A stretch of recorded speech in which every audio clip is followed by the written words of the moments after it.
Guys, what's happening? So, was finally able to spend some quality time with this motorcycle. It's been a while since me and this little jewel had a chance to have some fun.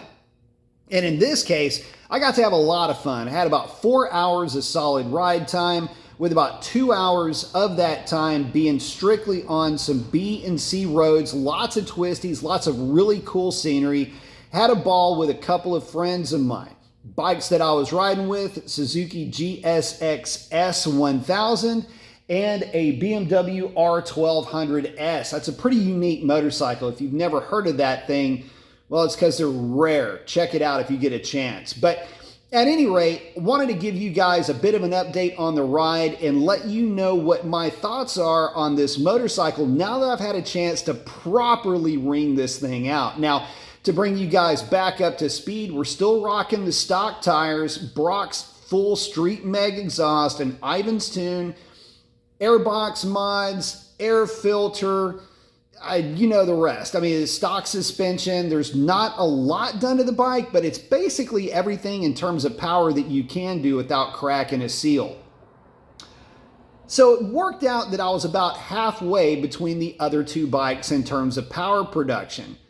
It doesn't really matter what the type of riding that we're doing, but there are times where you do get a little bit spirited and froggy, and this bike would get to speeds that, well, you might not think that it would get to, and it would get there quickly, but it wasn't just the speed, it was how it managed in the twisties that I want to talk about. So let's hang out and chat about it.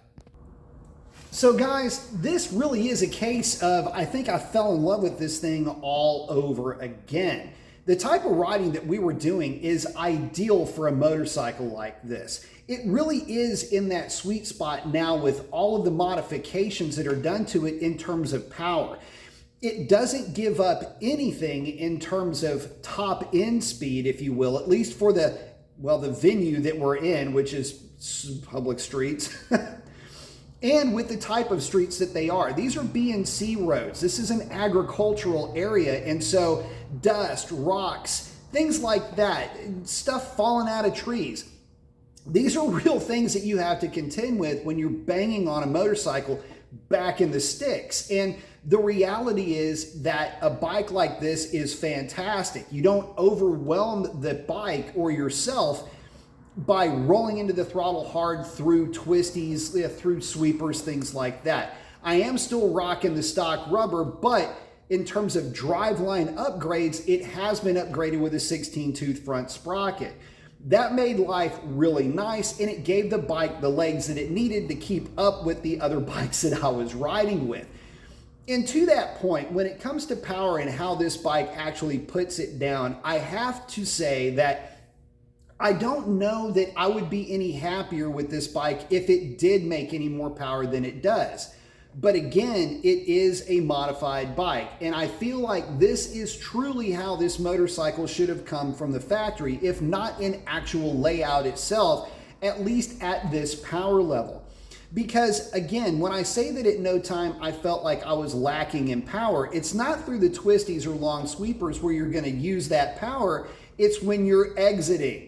And that's when you kind of do catch the zoomies. So in 90 to 110 mile per hour long sweepers, the bike would sit down and it would act just fine with the stock suspension.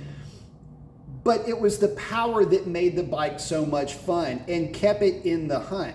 When a bike will accelerate through and will carry its own speedometer number, that is when you know you've kind of hit a sweet spot. And that's exactly what this bike was capable of doing. Yes, I did glance down at a long rip, and it was covering its speedometer, which is to say 150. And that is a fun place to be in terms of power with a bike. You know that you're getting away with something once you really start clipping 120, 30, 40 miles per hour. But it's the idea that you're not overwhelming yourself or your skill set with this bike when you are playing around with it. Now, again, I am not a beginner rider. I am telling you this only to illustrate a point. You can take a bike like the Z900RS, which is more or less made for the nostalgia crowd. It's got some really good DNA though with this 948cc engine. And with the right modifications, you can actually have a bike that will put down very respectable power and will perform in a way that will not disappoint you whatsoever. And this is one of the weird things about this bike that I was a bit afraid of in terms of modifying it, because I was hoping that I could get it to this level.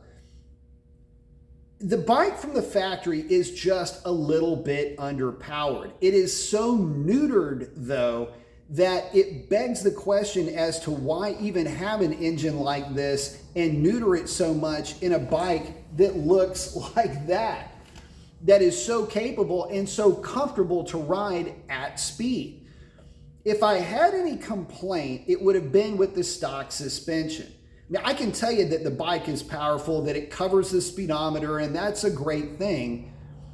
But it's in the suspension that I found it both wanting and incredibly entertaining. Sketchy is one way that I can describe it, although the roads themselves are not necessarily lending themselves to a confidence-inspiring scenario.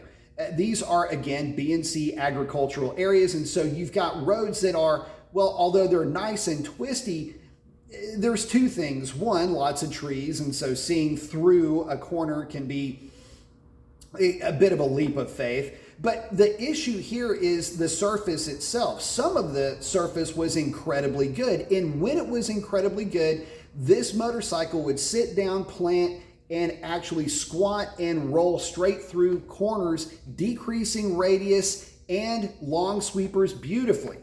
But when the road surface wasn't exactly perfect, you would get a little bit of skittishness with the bike.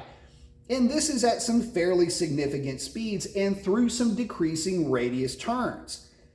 But it was never upset. It was more or less communicating. I like to say that the bike was chatty in this whole riding it hard kind of experiment. And I was able to ride it at that pace for a significant amount of time. And again, through some nice, very well prepared road surfaces and some road surfaces that I would say weren't all that well done. And the bike did fantastically well. I never got any weirdness out of it. The only time I got any real head shake was when I was really fanning through the gears playing a game of catch up, when I kind of got lost staring at scenery, only to find out that my small riding pack had, well, caught the zoomies and disappeared, in which case I had to go play catch up. And but it was only when the front tire was trying to come up off the ground and would set back down, you would get a little bit of communication, but again, never anything that would have been anywhere remotely considered to be spooky or scary or anything like that. And again, through the twisties, the bike never got weird. It would let you know that the road surface wasn't exactly ideal. So that's a really long way for me to explain to you that although a better set up suspension or better components, maybe better rear springs, something different valving in the front forks,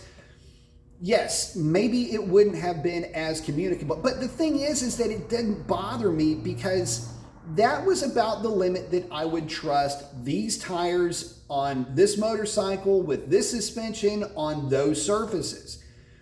And when you look at it from that point of view, it basically means it was perfectly set up for what I was going to be doing with it. Yeah, I was able to fan the thing up to some pretty impressive speeds. I was able to get the bike completely over, almost at least, on the tire. Very stable, had a ball with this thing. And it never left me wanting for any more power at any time during the course of the ride. So, if you've got one of these Z900RS variants, whether it's the RS or the Cafe, and you've decided to do a little bit of work and you want to get the thing out and play, but you've read online that the tires aren't any good or that the suspension was going to be bad or something like that, and it was going to somehow or another lead you to believe that the bike wouldn't be capable. Guys, this motorcycle is far more capable than what the internet may lead you to believe. Have confidence in yourself, confidence even in the factory rubber, although I will admit that it does kind of need some better tires. But again, for what I was doing with the bike, it was making the bike even that much more fun. Modify it the way that this one is set up and you'll get the same results, the same level of performance. And I think you just might surprise some folks out there with a little bit heavier artillery. So with that, guys, post up your comments. Let me know what you think. Chris, Jerry, it was a blast riding with you guys. Cannot wait to do it again. And we'll catch y'all on the next one. That's a wrap. Adios.